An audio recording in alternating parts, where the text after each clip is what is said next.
So Lego Movie 2 comes out today. I guess before I go watch it in the cinemas, I'll watch through all the other Lego movies and refresh my memory on the lore. That's all the Lego movies.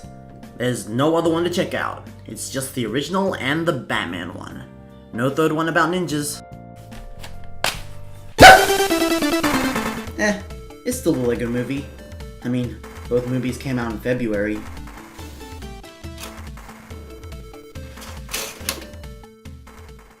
Four years before the Lego movie descended into our cinemas from the heavens above, we had this. The Adventures of Clutch Powers. This movie didn't release in cinemas and was instead a direct-to-DVD movie published by Universal? They've been claiming YouTube videos a lot lately for their music, so hopefully movies are fine.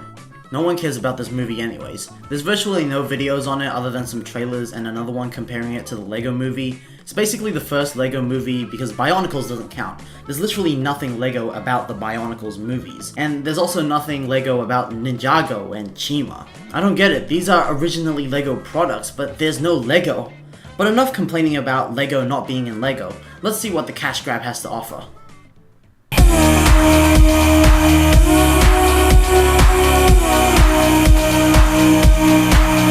Holy, that's very low resolution.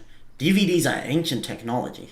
Okay, already less than a minute into the movie and we have a great start. I love power miners and it's great to see it being represented in the movie before it died out the same year. The biggest thing Clutch Powers and the Lego movie have in common is how it advertises other Lego brands. The Lego movie had many characters from other brands make cameos, but it focused on selling its own original sets. Clutch Powers used other brands, but their builds cameoed in the movie instead of the characters. There are some character cameos, like the main villain is an actual minifigure, but the bigger cameos are the sets, not the characters. And instead of trying to sell their own Lego sets, they just use sets from Power Miners, or Lego Space Police, or Lego Castle, or Kingdom, or whatever Lego line this is from. Clutch Powers doesn't even have its own Lego line of sets. You can't get an official Clutch Powers minifigure, which really disappointed me as a kid. So Clutch explores the caves looking for power crystals and stumbles upon an unusually large one. That's big enough to power Lego City for a whole year. If there's one thing I love about this scene is that they actually try to combine Lego themes together. Lego City uses the crystals from power miners to power the whole city, which is a really neat concept. Unfortunately, the movie strays away from the concept since they later travel to outer space and to different planets, which means that each Lego theme becomes disconnected from each other. So Clutch then takes the crystal and then gets chased by the Crystal King. Rock monsters? Why does it have to be rock monsters? I don't know, maybe because you're in the old power miners cave? The whole concept of the theme is battling rock monsters. Clutch then fights the Crystal King in a mech, and the mech gets pushed down and Clutch falls out of it. And you can see in the next cut that the mech and box is repositioned.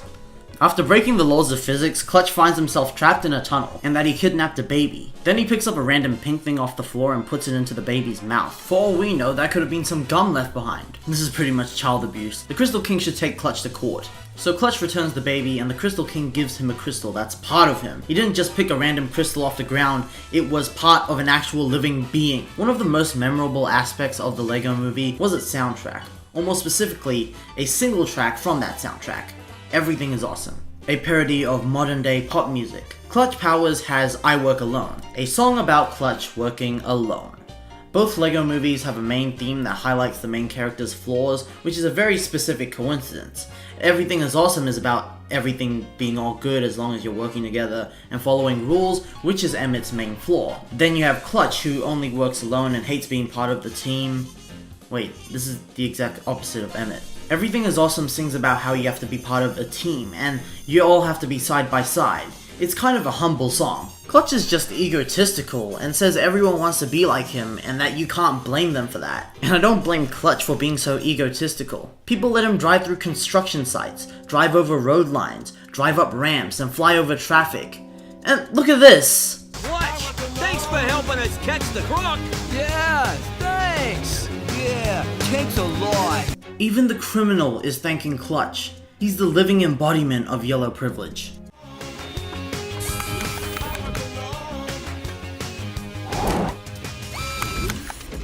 Wait a minute, that's not how Lego works. G'day. Here we are, Australian representation in Lego. So Keld, who I'm guessing is Clutch's boss, introduces Clutch to his new team.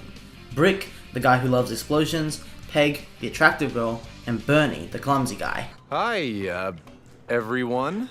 Well, you're Clutch Powers, of course. Possibly the greatest Lego explorer ever. Yeah, let the girl speak for you, you person who has no social skills because you work alone. They know who you are, Clutch. Everyone knows who you are. Oh, really? I didn't know that.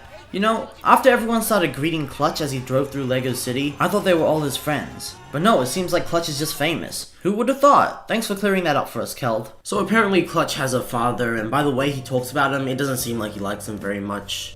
Clutch Powers? The Clutch Powers? And you are? Your biggest fan! Hey,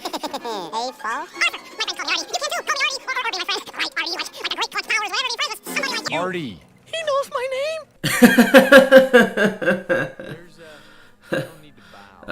Okay, everyone fangirling over Clutch Powers is just getting annoying. Whoa! They have Lego in Lego! So, Clutch and the team go out into space to investigate a mysterious distress call from a space prison. Throughout the movie, there's also this weird subplot where Bernie tries to get the attention of Peg, and let me tell you, it ends in a not good way. We also learned that Clutch's father went missing. Clutch claims that his father was always away from the family and going out on missions, which is why Clutch always works alone. But he claims that his father never needed to be part of a team and could do anything alone, even though Keld said that Clutch's father's advice was to build on each other. So already I'm confused. Clutch and the team arrive at the prison and somehow open the door like this? The doorknob didn't even turn, it's still in the same position. How does that work? This is the first time anyone had to break into a prison. No, it's not. Now just some general advice, if you're going to make a movie or TV show based on something, make sure it follows the general rule of that thing. There's a long flat Lego base plate and it slowly curves, and I'm sure they don't exist. The Lego movie did really well with sticking to the rules of Lego, while this one bends them for no reason. Why does the floor even need Lego studs if the rest of the prison isn't? Why do characters lack the holes in their legs? Why is there mini Lego? In this next scene, the wizard shoots a beam into a non-Lego wall, but then it gets just slightly damaged and a bunch of Lego bricks just fall out of it. And on top of that, the wizard doesn't even do anything. All he does is trap the team and leaves. What was he even trying to accomplish here? His magic wore off when he left, so what was he doing? Just trying to slow the team down by a minute? Considering he had to stop and waste their time, he had to take a minute to waste his time. So everything just balances out and we're back to where we were from the beginning. So the wizard and these two cloaked guys escape on the team's spaceship and destroy the other two spaceships, so they're trapped on the planet. Apparently the wizard and his friends are the three most dangerous criminals in the galaxy, and they've been locked away in this prison. They're put in these weird pods, so I have no idea how they escaped. Did they just slowly chip away at the glass over time? The team tried to build a new spaceship, but all the members are suddenly experiencing PMS and start fighting with each other. Even Bernie gets violent with Peg, despite the fact that his personality is that he can't get upset at people he's romantically interested in. After they build the spaceship though, we learn that the wizard isn't one of the prisoners and was instead the one who broke the prisoners out. Clutch wants to go after a prisoner named Omega since he was linked to his father's disappearance, but they don't know where he is.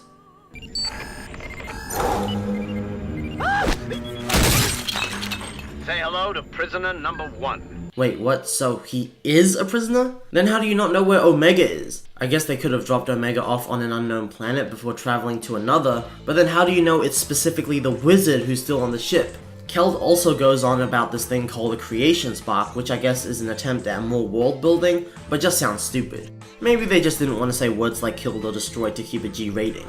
Oh, and here's more breaking of the Lego rules. Lego aren't magnets, they need to actually clutch to stick. How is he sticking onto the glass roof of the cockpit when the brick he's sticking to is outside? Also, Lego hands can't stick to studs like that. They also keep letting Brick fly the spaceship when he's already proven to be incapable of it. It was done as a setup for a joke, but jokes are funnier when they make sense. And it's even worse when the plot point is ruined by flawed logic. It's the dark magic. None of our high-tech weapons will work. What is the magic doing? How does the magic stop technology from working? They were literally flying a spaceship earlier. Considering they're on a medieval world and they have guns, I guess it was just so they didn't need to get creative with their plot points or anything. So they just needed a reason to disable the guns, but that also means the spaceship shouldn't work because it's also high-tech, like the guns. Later we meet Skelly and Bones and they perform some comedy routines, so I guess we're gonna have some more comedy relief characters. So far, every character seems like they're there for comedy relief. Brick, Bernie, Skelly, and Bones are just there for that. Clutch, Peg, and the Evil Wizard seem to be the only serious characters, but even if Peg is serious, she hasn't done a thing in the whole movie. Why do we even need comedy relief characters in a comedy? Every character should have their positive and negative traits that help them stand out, but a lot of the characters' traits are just they're a generic stereotype, so they're funny. We're told that Bernie is a great engineer and Brick is a demolitions expert, but we haven't seen that in action. Clutch is the only one who's proved himself so far, and on multiple occasions. And again, with the inconsistency of the world, this is a CGI movie, it's not hard to keep the set consistent. Here Clutch tells Peg to follow these tracks, but in the next scene, the tracks are gone. Okay, so we return to the Evil Wizard to show how menacing he is, but he also tells a joke. So the joke is the goblin or troll or whatever found a fig instead of a minifig like the wizard said to do. But this joke falls flat because when you think about it, who would tell someone to find a minifig? The term doesn't make sense from the perspective of a Lego person, and on top of that, he was looking for a specific person. Realistically, he would have said, go find Prince Varen. The Evil Wizard then tells Skelly and Bones to follow Clutch because he's looking for Prince Varen as well. But how does the wizard know that? He can see Clutch running, but Clutch could be running anywhere. Either way, he gets followed and... we could get married and build a house, build some kids. So what's the opposite of necrophilia? So then Clutch faces a troll that gives him 3 tests. The first test is to rebuild the bridge, and from what the original bridge looked like, the new bridge seems impossible to make. Like I said, this is a Lego movie. They're not using Lego as Lego, but instead an aesthetic, and a way so they can bring in objects more easily into the plot. The only reason the spaceship could be built was because it's Lego. The only reason why Clutch could build a slingshot so easily was because it's Lego. Why can't Skelly, in this scene, just break the cage? It's made out of Lego.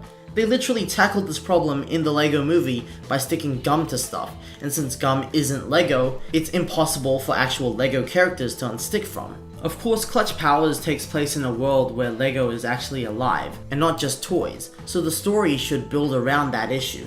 Okay, let's continue. The troll then gives Clutch a maths problem to solve. He asks how many standard 2x4 bricks it takes to make a spiral staircase, and Clutch says it can't be done because they won't connect diagonally, which is an illegal building technique, but it's physically possible. And even then, there's an illegal building technique right there, and that one is also probably physically impossible. Then the troll asks a riddle, which, well, just see for yourself. You hold my hand, though we cannot touch. You hear my voice, though I do not speak. You see my face, though I am not here. Who am I? The answer is my father. What? So the answer is a missing or dead father? That's stupid, and I shouldn't need to point out why. So after they make a Star Wars reference, the troll vores Clutch and takes him to Prince Varen. And are you telling me that no one realized that there was a wall here, and that Prince Varen was most likely hiding behind the wall? I know this is a comedy, but this movie isn't stupid enough to do stuff like that. There's a serious plot. It's not the Looney Tunes show.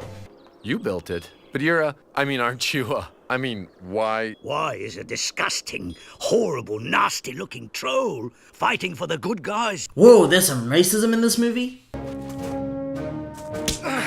I got distracted, that's all. Happens to the best of us. Happens to me all the time. I can show you what you're doing wrong. Hold it high above your head and swing from the shoulder.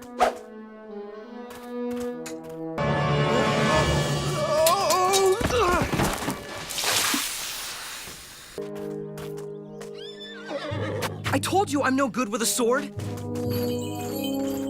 Who said you could bring strangers in here anyway? Malik's army of skeletons is amassing even as we speak. I'm here to help you defeat the evil wizard. Trust me, I can help. Like you helped me just now? I don't need you. I've got an army. A sword is only as good as the knight who wields it. I don't need your help. Ugh, what is wrong with him? Well, that quickly escalated. I guess this type of anger is something you'd expect from a redhead. Overall, this scene is just so confusing. We're being fed so much information at once. It's too much to process. And here we cut from 2 shots, and the characters are in completely different positions. Anyways, apparently after the talk with the troll, Clutch accepts the power of teamwork and goes to defeat the wizard.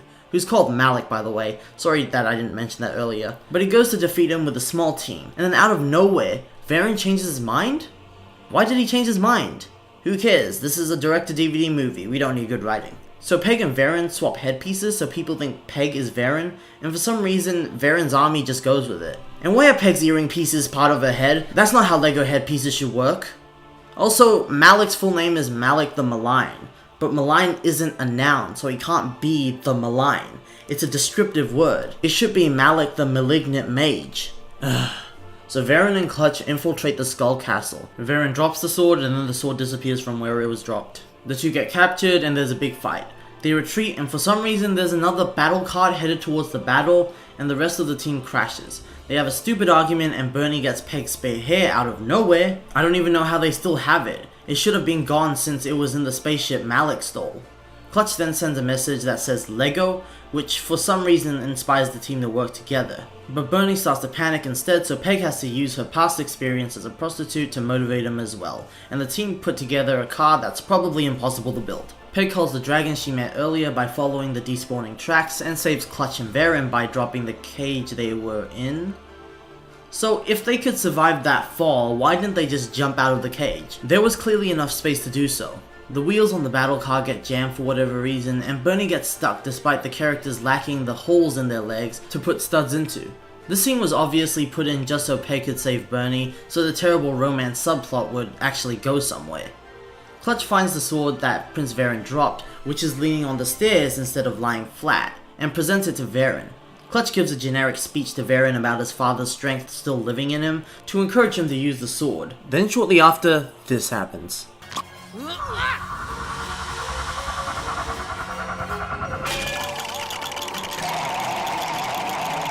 No.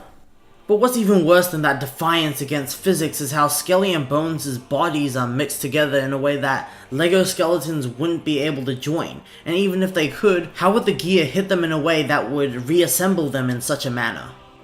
Then they die. Eventually Varen defeats Malik, everyone is happy, Bernie and Brick decide to defy physics, we find out that Clutch's dad is still alive, and then are reminded that there were 3 criminals that escaped. They only caught 1, so the story isn't even concluded yet. The ending feels like there would have been a sequel, but instead they released a 4D movie at Legoland that has no relation to the movie. The ending isn't satisfying at all and goes by quickly. If you want to watch this movie, it's available on Netflix, so you don't have to pull out any extra bucks. It's ultimately a crash grab. I accidentally said crash grab, okay. It's ultimately a cash grab that follows generic tropes, has a lot of plot holes, and fails to use LEGO in a meaningful way. Despite that though, there were some concepts that the movie introduced that I really liked. The concept of every LEGO brand coming together to create one society is pretty interesting, and it's disappointing that they didn't explore that any deeper by separating LEGO Castle on a different planet, then removing the ability to use technology on that planet. I liked how they used actual LEGO sets in this movie, making it a more authentic LEGO experience. And honestly, I think using small models compared to the big large-scale worlds in the LEGO movie is a better idea for a small-scale direct-to-DVD movie. Clutch Powers also does the thing where it shows off little LEGO scenes during the credits, which the LEGO movie borrowed and obviously redid much better. But still, Clutch Powers did it first. But that's all I really can say about Clutch Powers. It introduced some neat little ideas which weren't used to the fullest until the LEGO movie. Well anyways guys, if you did enjoy this video, please give it a like, please subscribe if you want to see more content like this. If you want to interact with me directly, you could comment down below, check out my Twitter, or join my Discord server. But like at the end of all my videos, I'll see you guys in the next video.